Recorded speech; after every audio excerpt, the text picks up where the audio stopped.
주일입니다. 그리고 다음 주가 부활주일이에요. 종료주일이기 때문에 예수님께서 십자가에 달려 돌아가시기 위하여 입성했는데 사람들은 오해해서 자기들을 정치적 세력에서 로마라고 하는 압제에서 구원해줄 메시아로 생각을 해서 신나게 환영을 하죠. 종려나무 가지를 손에 들고 흔들어 환영을 합니다. 그래서 종려나무에서 유래가 되어서 종료주일이라고 해요. 그런데 종료주일에 다른 이름이 있어요. 왜냐? 오늘 예수님이 입성하시기 때문에 종료주일과 더불어 고난주일이라고 해요. 두 가지 이름이에요. 오늘부터 고난주일이 시작되는 겁니다. 고난주간이 시작되는 거예요. 그러니까 고난주간이 우리가 보통 교회마다 특별 새벽 기도를 하잖아요. 고난주간에. 그 고난주간이 월요일부터 시작되는 게 아니에요. 주일부터 시작되는 거예요. 오늘부터 예수님이 예루살렘에 고난받기 위해서 입성하신 날이 첫날이기 때문에 오늘부터 고난주일이 시작되는 거라 생각하시면 돼요. 그래서 예수님이 십자가에 달려 돌아가시는 것을 기념하는 주일이기 때문에 십자가에 대한 설교를 해야 되는데 본문이 구약성경이란 말이에요. 십자가는 신약이 나오는데 그거 오해할 수 있는데 구약에도 십자가의 은혜가 있어요. 그래서 우리가 레위기가 강의할 때 말씀드렸던 것처럼 구약은 예표고 신약은 그 예표가 이루어진 거잖아요. 그러니까 쉽게 말하면 구약은 예고편이고 신약은 본편이란 말이에요. 그래서 구약 성경에서 예언했던 것들이 신약에서 이루어지게 되는데 오늘도 마찬가지로 예수님의 그 십자가 사건들을 예표한 사건 중에 하나다라고 보시면 돼요. 구체적으로 말씀드리자면 십자가를 예표한 사건이 유명한 사건이 몇 개가 있어요. 구약 성경에. 첫 번째가 뭐냐면 민수기 21장을 보면 불뱀이 나와요. 불뱀이 사람들을 물어서 죽게 되었을 때 하나님께서 모세에게 놋뱀을 세워라. 그리고 놋뱀을 바라보는 사람들은 살 것이다 그랬어요. 불뱀에게 물린 사람 놋뱀을 바라보면 나았어요. 그것이 바로 십자가 달린 예수님을 상징하는 거거든요. 그게 첫 번째 사건이고 두 번째는 여호수아 20장을 보면 도피성이 나와요. 그러니까 부지불식 가운데 사람을 실수로 죽일 수도 있지 않습니까? 그때에 그 사람 억울하다는 거예요. 그 사람은 도피성으로 무조건 도망가면 아무도 못 건드려요. 그 도피성이 누구냐? 예수님을 예표하는 거예요. 그러니까 죽을 죄인이지만 산다. 그게 이제 예수님을 십자가를 예표하는 사건이 도피성 사건이에요. 또 다른 더 중요한 사건이 있는데 유월절 사건이에요. 유월절은 출애굽과 더불어 그 피를 바름으로 말미암아 그 죽음의 그림자가 넘어간다. 그 유월절 아닙니까? 패스오버라고 하는데 유월절 이름이 영어 이름 패스오버예요. 넘어갔다는 거예요. 그 얘기예요. 그리고 오늘 본문이 바로 그 출애굽과 유월절에 관한 이야기다 하는 거예요. 자, 다른 얘기지만 다시 한번 설명드리자면 이스라엘 사람들이 모세를 기점으로 해서 모세가 리더가 되어서 출애굽을 한단 말이에요. 수백만이 나오는 거예요. 애굽에서 이집트에서. 그런데 그 왕 바로가 그 이스라엘 사람들을 놓아줄리 만무합니다. 왜냐하면 수백만의 노동력이에요. 노예이기 때문에 노동력이에요. 우리가 이제 알고 있는 학자들에 의하면 피라미드도 우리가 알고 있는 이집트 피라미드가 있지 않습니까? 그 피라미드조차도 유대인들이 만들었을 거라는 확신이 있어요. 그러니까 그들이 노예였을 때에 노동력을 통해서 만들었을 것이다. 이런 얘기가 있단 말이에요. 그러니까 고대 사회의 전투력은 무기가 중요한 게 아니라 사람이 많으면 이겨요. 그러니까 사람이 많아야 돼. 노동력도 마찬가지예요. 사람이 많으면 부강해지는 거예요. 근데 우리나라 민족이 아니라 이스라엘 민족이 수백만이 있는데 그 노동력을 그냥 쉽게 보내줄 수가 없죠. 왕 입장에서는. 그래서 하나님께서는 어떻게 해요? 10가지 재앙을 보내는 거 아닙니까? 마지막 10번째 재앙이 뭡니까? 장자의 죽음이에요. 애굽 사람들의 장자들, 각 가정의 맏아들은 다 죽였어요, 하나님이. 그리고 심지어 가축들의 첫 새끼들은 다 죽었어요. 그러니까 이스라엘 사람들만 안 죽었단 말이에요. 그것이 유월절 아닙니까? 결국은 거기에서 기브업해서 이 바로가 보내주는 거예요. 근데 그것이 이제 출애굽이다. 그런 내용인데 자, 그 당시에 출애굽 사건이 언제 일어났냐면 BC 1446년경의 일이거든요. 근데 역사학자들이 그 BC 1446년경에 왕이 누군가 추론해 봤을 때 그 왕의 이름은 누구냐면 바로 왕인데 아멘호텝 2세라고 하는 왕이에요. 그러니까 파라오의 이름 가운데 아멘호텝이 있는데 그 사람 때에 출애굽이 벌어진 거예요. 아멘호텝 2세에.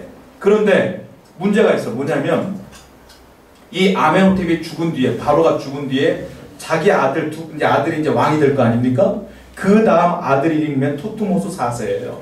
그러니까 아멘호텝 2세 뒤에 왕이 투트모스 4세인데 투트모스 4세는 맏아들이 아니에요.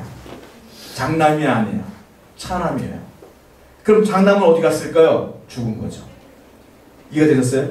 그러니까 역사적으로 볼 때 출애굽 사건의 10번째 재앙은 사실로 바뀌어 있는 거니까 사실이라는 거예요.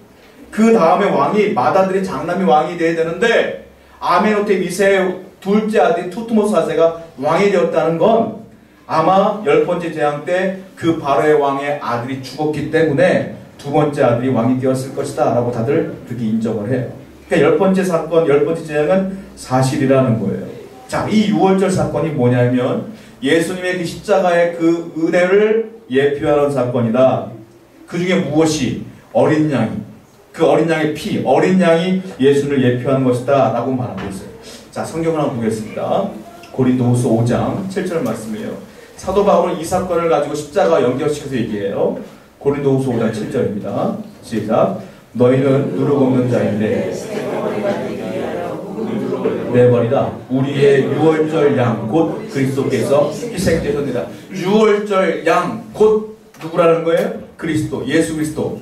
그러니까 유월절 양과 예수님은 똑같은 분이다라는 거예요. 그러니까 바울이 그렇게 표현한다는 것은 무슨 말이냐면 유월절 때 있었던 자기들을 위해 희생됐던 그 어린 양의 피, 그 어린 양이 곧 누구냐? 나중에 예수님이다. 이 얘기를 하는 거예요. 즉 유월절의 어린 양 때문에 예수님 때문에 우리가 산 것이다 라는 거예요. 결국 구약 성경의 유월절은 나중에 나를 위해 돌아가실 예수님의 십자가를 예표하는 것이며 그 은혜가 바로 우리에게 지금 있는 것이다. 이 얘기를 좀 하고 있다는 거예요. 오늘은 유월절의 그 말씀을 통해서 세 가지 정도의 은혜를 받으려고 해요. 첫 번째는 대속의 원리입니다. 이스라엘 사람들이 은혜 받는다, 죄를 용서받는다, 대신 죽는다. 대속의 원리는 바로 양을 통해서 일어나게 되는데, 자, 출애굽기 말씀 본문 들어오게요. 출애굽기 12장 5절부터 6절 한번 읽어보겠습니다. 시작. 너희 어린 양은 흠없고 1년 된 수컷으로 하되 양이나 염소 중에서 취하고 이달 15까지 간직하였다가 해질 때 이스라엘 회중이 그 양을 잡고, 자, 양을 잡는데 어린 양을 잡기 출애굽을 하기 전에 하나님께서 이스라엘 사람들이 명령한 게 있어요. 이게 뭐냐 이거예요. 뭐냐면 출애굽을 하시기 전에 이거부터 해라 이거예요.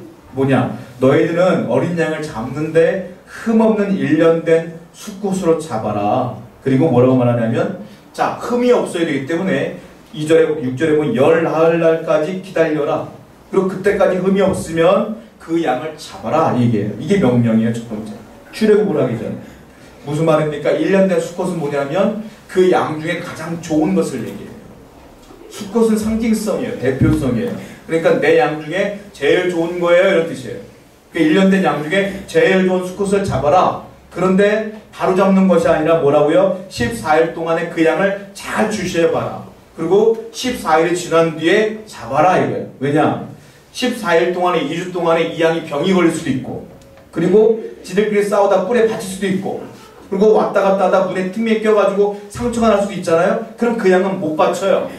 그러니까 열 나흘 때까지 그 양이 말짱하면 그 양을 잡고, 그때까지도 말짱하고 아주 흠없는 양이 있으면 그걸 잡으라는 거예요. 결국은 뭐냐? 제일 좋은 걸 잡아야 된다. 6월절 앞에 놓고 그 얘기를 하는 거예요. 누구를 예표하는 거냐? 예수님 예표하는 거예요. 왜냐하면 예수님께서 몇 살 때 돌아가셨습니까? 33살에 돌아가셨어요. 공생에 몇 살부터 시작하셨어요? 30살부터 했어요. 왜 그럴까요? 이유가 있습니다. 왜냐? 구약 성경에 법이 있는데 제사장은 30살부터 가능해요. 그러니까 예수님은 대제사장으로서 오신 거 아니에요? 우리가 늘 얘기했지만. 그러므로 제사장의 직분을 감당하려면 30세가 돼야 돼요. 그래서 30살이 되자마자부터 사역을 시작하신 거예요. 그 전에 그래서 안 하신 거예요. 그러다가 33살 때 십자가에 돌아가신 거란 말이에요. 여러분, 인생 가운데 가장 젊고 혈기왕성하고 아름다울 때가 언제일까요? 이때라. 그 예수님은 그때 돌아가신 거예요. 더 사주전하는데 하나님이 그렇게 하신 거예요. 왜? 어린 양을 잡을 때도 제일 좋은 걸 잡은 것처럼 예수님도 사람의 인생 가운데 가장 좋을 때 돌아가시게 하신 거예요. 그걸 예표하는 것이다라는 거예요. 이게 그 얘기예요. 자, 또 성경을 또 볼게요. 어린 양이 구원한 게 아니에요. 뭐가 구원하냐? 어린 양의 피가 구원하는 거예요. 자, 출애굽기 12장 13절 한번 보세요. 시작. 내가 애굽 땅을 칠 때에 그 피가 너희가 사는 집에 있어서 너희를 위하여 내가 피를 볼 때 너희를 넘어가리니 재앙이 너희에게 내려 멸하지 아니하리라. 자 보세요. 내가 애굽 땅을 칠 때 뭐가요? 그 피가 뭐예요? 아까 말씀드렸던 어린 양의 그 피, 어린 양을 잡을 때 나오는 그 피가 그 집에 있었기 때문에 그것이 표적이 되었고 내가 그것 때문에 그 표적을 보고 죽음이 넘어가리라. 이게 패스오버 유월절이라는 뜻이에요. 그러니까 그 피가 살리는 거예요. 그 피가. 예수님이 돌아가실 때 피를 흘리신 이유가 바로 여기 나옵니다. 그 피가 나를 살리는 거예요. 그걸 뭐라고 그래요? 보혈이라고 그래요. 예수님의 그 보혈을 믿는 자가 구원받는 것이다 라는 거예요. 인간은 죄인입니다. 그래서 모든 인간은 죽어요. 사망이 와요. 그 사망은 육신의 사망도 있지만 영원한 사망도 있지만 영적인 사망도 있는 거예요. 자, 성경을 한번 보겠습니다. 로마서 6장 23절 말씀 볼게요. 시작. 죄의 삭은 사망이요 하나님의 은사는 그리스도 예수 우리 주 안에 있는 영생이니라. 죄의 삭은 사망이에요. 여기에 다 들어가 있어. 육신의 사망도 포함되어 있고 영적인 사망도 포함되어 있고 영원한 사망도 포함되어 있어요. 그런데 뭐예요? 그리스도의 예수 우리 주 안에 있는 영생이니라. 그 그리스도의 피를 믿는 자는 이 사망에서 벗어나는 거예요. 그것이 구원이다 라는 겁니다. 자, 그렇다면 왜 하필이면 그 많고 많은 것 가운데 피를 흘리게 했을까요? 그 이유가 무엇일까요? 징그럽지 않아요? 피는 사람은 놀랐잖아요. 섬뜩하잖아요. 왜 굳이 피를 흘려야지 구원을 받을까요? 그 이유가 무엇이겠어요? 피는 생명입니다. 피가 사람이 없으면 죽어요. 피가 있어야 살아요. 그래서 섬뜩해 보이지만 그건 생명이기 때문에 피를 흘리게 하는 거예요. 나 대신 계속해야 되는 거예요. 뭔가가 구약 성경에는 양이 대신한 거고 신약에 갔을 때 누가 대신하는 거예요? 예수님이 대신하는 거예요. 그것을 위해서 하신 거다. 자, 성경을 보겠습니다. 히브리서 9장 22절입니다. 한번 읽어보겠습니다. 시작. 율법을 따라 거의 모든 물건이 피로써 정결하게 되나니 피 흘림이 없은즉 사함이 없다. 피 흘림이 없으면 사함이 없어요. 그러므로 예수님은 그 고통스럽게 돌아가실 수밖에 없었던 거예요. 왜? 나를 살리기 위해서는 피 흘림이 있어야 되니까. 그래서 돌아가신 거다. 이것이 대속의 원리다라는 거예요. 자, 보면 베드로도 그 얘기를 이렇게 표현하고 있습니다. 베드로전서 1장 18절과 19절 한번 읽어볼게요. 시작. 너희가 알거니와 너희 조상이 물려준 헛된 행실에서 대속함을 받은 준비가 안 됐나요? 그 제가 읽어드릴게요. 베드로전서 1장 18절과 19절. 너희가 알거니와 너희 조상이 물려준 헛된 행실에서 대속함을 받은 것은 은이나 금같이 없어질 것으로 된 것이 아니요 오직 흠없고 점없는 어린 양 같은 그리스도의 보배로운 피로 된 것이니라. 금이나 은으로 대속함을 받는 게 아니라 뭐로요? 어린 양 같은 보배로운 피로 대속함을 받는 것이다. 제가 어떤 목사님의 칼럼을 본 적이 있어요. 그 대속을 간단하게 설명한 칼럼이에요. 뭐냐면 어미닭이 있습니다. 어미닭인데 병아리가 10마리가 있어요. 족제비가 그 닭장에 들어왔어요. 어미닭은 이 아이들을 보호하기 위해서, 병아리를 보호하기 위해서 사투를 벌이는 전쟁을 벌여요. 싸움을 하는 거예요. 나중에 아침에 일어나서 주인이 와서 보니까 새끼 10마리는 살아있는데 어미닭은 목덜미가 물려서 죽어있고 날개라든지 이런 것들이 다 뜯어져 있는 거예요. 결국 족제비는 그 병아리를 잡으려다가 어미닭을 먹고서 돌아간 거죠. 그냥 이걸 가지고 그 칼럼의 목사님이 표현을 하더라고요. 대속이 이거다. 어미닭이 대신 죽음으로 그 병아리를 살린 것처럼 예수님이 대신 돌아가심으로 말미암아 내가 산 것이다. 이것이 대속이라는 거예요. 예수님 나를 위해 돌아가셨기 때문에 여러분 살아계시는 거예요. 여러분이 구원받는 거예요. 그러므로 이걸 잊는다는 건 배은망덕한 거 아니겠습니까? 절대로 이 은혜를 잊으면 안 된다. 자, 문제는 우리가 대속의 원리를 배웠는데 문제는 중요한 게 있어요. 이제 예수님은 나를 위해 구원받을 길을 다 마련해 놓으신 거예요. 본인이 십자가에 돌아가심으로 말미암아 이 피를 믿어라, 나를 믿어라. 이게 끝난 거예요. 근데 중요한 게 뭐냐? 그렇다고 예수님이 십자가에 달려 돌아가심으로 온 인류가 구원받느냐? 그건 아니에요. 두 번째 할 일이 뭐냐? 그 피를 믿는 사람들이 신앙으로 고백해야 돼요. 그 믿어야 된다는 거예요. 그러니까 이게 중요한 거예요. 자, 성경을 한번 보겠습니다. 하나님께서는 백성에게 어린 양을 딱 잡으라고 하신 뒤에 피를 바르래요. 그리고 명령하셔요. 바르라고. 자, 출애굽기 12장 7절입니다. 시작. 그 피를 양을 먹을 더 끔찍한 일이 벌어졌어요. 양을 잡은 다음에 내 집에 문 밖에 바깥에서 볼 때 문지방이나 뭐 인방이나 기둥이나 다 바르래요. 여러분 이게 우리는 그냥 읽을 때 성경을 읽을 때 이스라엘 사람들이 그렇게 했기 때문에 그냥 그러라고 넘어갈 수 있는데 한 번도 곱씹어 보잖아요. 이게 쉬운 일이 아니에요. 여러분들의 집에 양을 잡아다 그 피 비린다는 그 피를 바를 수 있겠어요? 얼마나 섬뜩하고 징그럽고 냄새나고 얼마나 싫겠어요. 근데 그것을 하는 거예요. 이 사람들이. 그 말을 듣고 이스라엘 사람들이 순종하여 자기 집에 그 일들을 했어요. 그러니까 그들이 구원받은 거 아닙니까? 여러분 이게 중요한 거예요. 뭐냐면 문설주와 임방의 피를 바른다는 건 어떤 의미인지 아세요? 남들이 내 집 앞을 지나가다가 피가 발라져 있어. 그러면 저 뭐야? 보는 거 아닙니까? 이건 어떤 의미냐면 내가 하나님 말씀을 믿습니다. 내가 하나님 말씀에 순종합니다 라고 하는 공적인 신앙 고백인 거예요. 다른 사람들 다 인정할 수 있도록 나는 예수 믿는 사람이야. 나 그걸 믿어 라고 인정하고 난 고백하는 거예요. 당당하게. 이게 공적인 신앙 고백이에요. 하나님이 그걸 요구하셨어요. 그냥 하나님께서 야 그냥 몰래 발라 이런 것도 아니라 대놓고 발라. 자, 애굽 사람들이 그것을 보고 얼마나 뭐라고 했겠습니까? 노예들이 할 짓이 없어서 피를 바르는구나. 이것들 봐라. 비난하고 비판하고 욕했을 거 아니에요. 그러나 그 모욕을 다 받아들이면서 한 거예요. 공적인 신앙 고백. 그걸 보고 하나님은 역사하신 거예요. 자, 출애굽기 로마서 10장 9절을 보세요. 바울이 구원받는 가장 중요한 것들을 얘기하죠. 시작. 내가 만약 내 입으로 예수를 주로 시인하며 또 하나님께서 그를 죽은 자 가운데서 살리신 것을 내 마음에 믿는 구원을 받으리라. 주로 시인하라. 시인한다는 게 뭐예요? 입으로 난 믿습니다라고 고백하는 것이 아니라 입으로 말하라 이거예요. 입으로 시인하라 이거예요. 이 공적인 신앙 고백이에요. 여러분들이 예수 믿는 걸 부끄러워하거나 하나님 믿는 걸 부끄러워하는 것 주님께서 원하지 않는다. 당당하게 고백하고 당당하게 신앙 고백하라 이거예요. 그래야 내 사람 아니냐. 이것이 구원받는 사람의 표징이 아니냐. 이 얘기예요.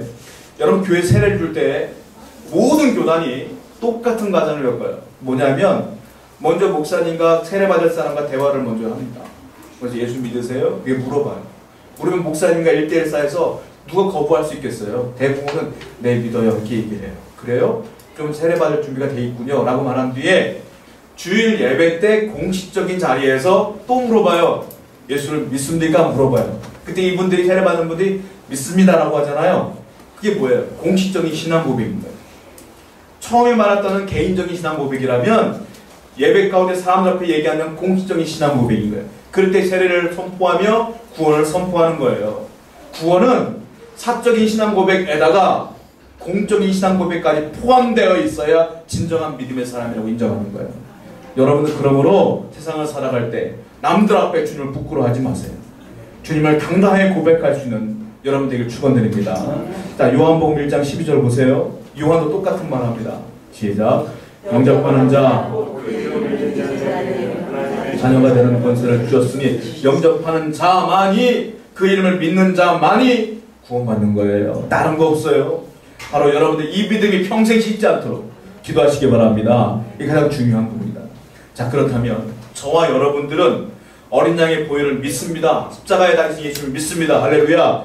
믿는다고 고백한 사람들이에요. 그렇다면 여기서 끝나는 게 아니에요. 믿었다고 하면 믿는 사람들은 삶을 새롭게 살아야 된다는 거예요. 그 얘기가 오늘 본문에 나와요. 자, 출애굽기 12장 2절 말씀 볼게요. 읽어보겠습니다. 시작. 이달을 너희에게 가리시자 곧 해의 달이 되게 하고. 하나님께서 말씀하시기 뭐라고 말하냐면 이제 이달이라고 하는 건 어떤 거냐면 출애굽을 하는 그 달을 말하는 거예요. 이 달은 이제 너희들은 지금까지 수백 년간 애굽에서 살았기 때문에 애굽의 그 달력을 따라왔지만 이제는 그걸 버리고 뭐라고 하냐, 새로운 달력, 새로운 원력을 써야 된다라고 말하는 거예요. 이걸 뭐라고 말하냐, 1월 첫 달을 이스라엘 사람들 뭐라고 말하냐, 아비벌이라고, 아비벌이라고 해요. 무슨 뜻이냐면 아비벌이라는 것이 새순이 돋는 것을 말해요. 새로운 새싹 이런 뜻이에요. 그러니까 아비벌이 뭐냐면 새롭게 시작한다는 뜻이에요. 그래서 유대인은요 1월이 우리나라로 말하면 3, 4월경이 1월이에요. 이때가 출애굽할 때 그때거든요. 그때가 1월이 아비벌이 되는 거예요. 유대인의 원력은 달라요. 그래서 태양력을 따르지 않아요. 자, 무슨 뜻이냐면 곡식의 새싹을 뜻하고 움틈을 뜻하니까 이제 너희들이 출애굽을 하여 어린 양을 믿기로 결정했고 새로운 삶을 얻었으니 새로운 삶을 살기를 원한다라는 뜻으로 하나님께서 말씀하시는 거예요. 여러분 그렇습니다. 하나님을 믿음으로 거듭난 사람이라면 새로운 삶이 되어야 돼요. 예전의 삶을 그대로 살아가면 문제가 있어요. 하나님께서 원하시는 건 내가 예수를 믿기로 결정했으면 새롭게 변화되기를 원하신다. 오늘 종료주일을 맞아요. 다시 한번 내가 예수를 믿음으로 변화될 것이 무엇인가를 고민하는 여러분들에게 축원드립니다. 자, 마치 컴퓨터를 리셋합니다. 다시 시작하잖아요. 뭐 프로그램 엉키고 그러면 리셋하는 것처럼 새롭게 시작해야 되는 거예요. 자, 고린도후서 5장 17절 말씀 읽어보겠습니다. 시작. 이전 것은 지나갔으니 보라 새 것이 되었다. 이전 것은 지나간 거예요. 하나님은 여러분들 하나님 믿기 전에 인생 기억도 한다. 하나님 믿고 난 뒤에 은혜로운 인생을 기억하며 동행하시죠. 그러므로 과거에 얽매일 필요 없어요. 여러분 죄인이 아닌 사람이 어디 있어요? 다 죄인이에요. 못된 짓 다 하고 살아서. 그러나 그리스도를 만난 이후에 삶이 변화됐다면 내 삶은 지금부터라는 거예요. 그러므로 오늘 나오신 여러분들 과거에 내 어떤 약점이 있을지라도 거기에 발목 잡히지 마시고 오늘 하나님의 은혜 가운데 또 회복하시고 나아가는 여러분들에게 축원드립니다. 그렇다면 구체적으로 또 어떻게 살아야 될까요? 자, 출애굽기 12장 8절부터 10절입니다. 읽어보겠습니다. 시작. 그 다음에 그 고기를 불에 구워 무교병과 먹지 말고 머리와 다리와 내장을 다 불에 구워 먹고 아침까지 남겨두지 말며 아침까지 남은 것을 곧 불사르라.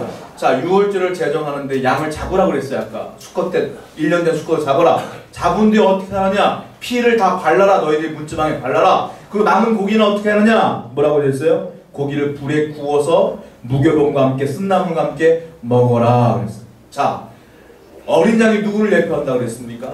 예수님을 예표한다고 그랬어요. 근데 그 어린 양을 뭐예요? 다 먹으래요. 구워서 먹으래요. 먹고 남으면 어떻게 하느냐? 정결한 데가 또 불태워서 다 없애버리려는 거예요. 이게 무슨 말인지 아십니까? 이것도 예표하는 게 있어요. 뭐냐면 어린 양을 먹는다는 건 그 양이 어디로 들어가? 내 속으로 들어가요. 이게 어떤 걸 예표하냐면 너희들은 이제부터는 평생 예수 그리스도와 동행해야 된다 이 말이에요. 예수님과 평생 동행해야 된다. 그러므로 항상 잊지 말아라. 주님의 은혜를. 주님과 동행하는 삶이 되어야 될 줄로 믿습니다. 이것을 얘기하는 거라는 거예요. 자, 두 번째 어떻게 살아야 될까요? 자, 8절 보면 고기를 불에 구워 먹고 뭐하고 먹어요? 쓴나물과 먹습니다. 쓴나물. 쓴나물이 뭐예요? 쓰다. 어떤 의미일까요? 고생을 의미하는 거예요. 이게 무슨 말이냐? 네가 애굽에서 고생했을 때를 기억하라. 그러므로 이것을 기억하고 쓴나물을 먹으면서 6월절마다 쓴나물을 먹으면서 하나님의 은혜를 잊지 말고 내가 너희를 구원한 걸 잊지 말고 살아야 되지 않겠느냐? 그 얘기예요. 여러분 하나님이 가장 싫어하는 것 중에 하나가 뭔 줄 아세요? 당신의 은혜를 잊는 걸 싫어해요. 하나님이 여러분에게 주신 은혜가 얼마나 많습니까? 그 은혜 절대 잊으면 안 돼요. 나를 구원하신 것 그 잊으면 안 돼요. 내가 어려울 때마다 힘들 때마다 기도할 때마다 위로해 주신 것 잊으면 안 돼요. 절대 잊지 말라고 하나님께서 말씀하시는 거예요. 제가 언젠가 6.25 때인가 행사하는 걸 TV로 본 적이 있어요. 6.25 때 어떤 행사를 하냐면 주먹밥 있죠, 주먹밥. 주먹밥을 대충 만들어가지고 오늘처럼 주먹밥 맛있게 만들거든요. 멸치도 집어넣고 막 그러거든요. 그런 거 말고 그냥 보리에다가 그냥 주먹밥 그냥 맛없게 뭉쳐놓은 거 그 먹는 행사를 하더라고 6.25 때. 그 왜 그럽니까? 우리가 6.25 때 이렇게 힘들게 살았습니다 라는 걸 젊은 사람들에게 알려주려고 주먹밥 행사를 하더라고요. 쓴나물이 그거예요. 쓴나물을 먹으면서 아, 우리 조상들이 이렇게 힘들었구나. 하나님의 은혜가 아니었으면 어려웠었겠구나. 이걸 기억하라는 거예요. 지금도 유대인들은요 초막절 행사를 합니다. 초막절이 뭐냐면 장막절이라고 하는데 하나님의 은혜를 기억하는 걸 출애굽한 것을 일주일 동안 초막절이 오면 자기 집 앞에 텐트를 쳐요. 이렇게 장막을 쳐. 그리고 아이와 부모가 거기서 잠을 자요. 거기서 먹고 마시면서 우리 조상들이 하나님의 은혜가 아니었으면 이렇게 좋은 집에 못 살았을 거야 라는 걸 늘 인지하고 살아 그들은 지금도. 여러분 그런 거 하나님의 은혜를 잊지 마시기 바라요. 하나님의 은혜가 여러분께 늘 있음을 고백해야 돼요. 찬송가 중에 우리가 잘 아는 찬송가 중에 나 같은 죄인 살리신 Amazing Grace라는 찬양이 있지 않습니까?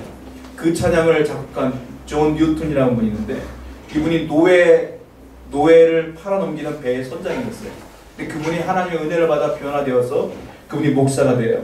그 목사가 설교를 해야 될 거 아닙니까? 그 존 뉴턴 목사님이 설교를 할 때마다 입고 오시는 옷이 있어. 뭔 줄 아세요? 자기가 노예 선장이었을 때에 입었던 그 옷을 입고 설교를 해요. 왜냐? 내가 이런 자였으나 하나님의 은혜를 지금 내가 회복되어서 말씀을 증거하고 있습니다 라고 매일 울면서 설교한다는 거예요. 왜? 잊지 않으려고. 여러분, 그래요. 사람은 편안해지면 하나님의 은혜를 잊어요. 그것만큼 하나님이 싫어하는 거 없어요. 오늘 이 시간을 기점으로 다시 한번 하나님의 은혜를 기억하시는 저희 여러분들에게 축원드립니다. 자, 세 번째 뭘 먹으러 갑니까? 앞에 보면 쓴나물 앞에 뭐가 있어요? 무교병을 먹으래요. 무교병이 뭡니까? 누룩이 없는 떡이에요. 참 맛없는 떡이에요. 부풀어 오르지 않은 떡이에요. 그 무교병을 먹으라는 거예요. 그게 뭐냐? 누룩은, 성경에 나오는 누룩은 죄를 상징해요. 그러니까 무슨 말이에요? 무교병을 먹으라는 건 너는 죄 없이 예수를 믿고 난 뒤에, 하나님을 믿고 난 뒤에, 십자가의 보혈을 믿고 구원받은 뒤에는 성결하게 살아야 된다 이거예요. 깨끗하게 살아라. 그 얘기를 하고 있는 거예요. 여러분, 희한한 일이죠? 바닷속에 있는 물고기를 잡아다가 먹으려고 하면 싱거워요. 이게 신기해. 고등어를 먹으면 그래서 어떻게 소금을 뿌려 먹고 자반으로 먹지 않습니까? 신기해. 바닷물에 태어나서 바닷물에서 쭉 자라는데 싱거워. 이게 은혜예요. 뭐냐? 여러분들은 이 땅에 죄인으로 태어났고 죄악된 세상에 살아요. 근데 우리 죄악에 물들면 안 되는 거예요. 물고기가 싱거운 것처럼 여러분들도 그렇게 깨끗하게 살아야 된다는 것을 하나님께서 말씀을 통해서 하고 있는 거예요. 그럼 우리는 죄가 있으면 늘 회개하며 하나님께 나아가는 여러분들에게 축원드립니다. 자, 그런데 무교병도 먹어라, 쓴나물도 먹어라, 고기도 먹으라는데 어떻게 먹느냐? 이게 또 중요해요. 출애굽기 12장 11절 볼게요. 한번 읽어보겠습니다. 시작. 너희는 그것을 이렇게 먹을지니 손에 지팡이를 잡고 급히 먹으라. 이것이 너희. 자, 먹는데 쓴나물을 먹고 이제 무교병을 먹어야 되는 거 어떻게 먹냐면 보세요. 허리띠를 매래. 허리띠를 매고 그리고 또 뭐래요? 신발을 신고 먹으래. 그냥 양반다리 먹고 돗자리 펴고 먹는 게 아니라 신발을 신고 허리띠를 신고 손에 지팡이가 뭐예요? 얘 떠날 준비하는 거, 등산할 준비하는 거. 지팡이를 잡고 느긋하게 먹으라. 급하게 먹으래요. 무슨 말이에요 이게? 행장을 갖추고 먹어라. 떠날 준비하고 먹어라 이거 아니겠습니까? 이게 그 얘기예요. 이게 또 중요한 포인트. 뭐냐? 떠날 준비라는 건 뭐예요? 어디 갈 데가 있는 거예요 지금. 그 떠날 준비라는 건 뭐예요? 내가 여기 보는 게 아니라 저기 보고 있는 거예요. 갈 때를. 무슨 말이에요 이게? 너희는 이제 예수 그리스도의 보혈을 의지하여 예수를 믿는다면, 하나님 믿는다면 이제는 여기를 보지 말고 언젠가 떠날 곳이니까 소망을 품고 희망을 품고 저기를 바라보라 이거. 저기 뭐예요? 하늘나라 바라보라. 이게 그런 뜻이에요. 행장을 갖춰 언젠가 떠날 수 있으니 언제나 그런 마음 가지고 소망을 품고 살아라. 이게 예수 믿는 사람들의 삶의 방식이에요. 자, 성경을 보겠습니다. 베드로전서 2장 11절입니다. 읽어보겠습니다. 시작. 사랑하는 자들아, 거류민과 나그네와 같은 너희를 권하노니 영혼을 거슬려 쌓는 육체의 정욕을 제어하라. 너희는 거류민이다. 너희는 나그네다 이거예요. 그러므로 여기가 너희 집이 아니니까 언젠간 떠날 거니까 정결하게 깨끗하게 거룩하게 살며 저 하늘을 바라보고 살아라. 이런 뜻이에요 이게. 여러분, 오늘은 종료주일이며 고난주간의 시작절입니다. 이번 주가 시작될 때 여러분들 다시 한번 하나님의 은혜를 기억하시고 언제나 주의 은혜 가운데 거하는 여러분들에게 다시 한번 축원드립니다. 기억하시면서 말씀을 찬송하겠습니다.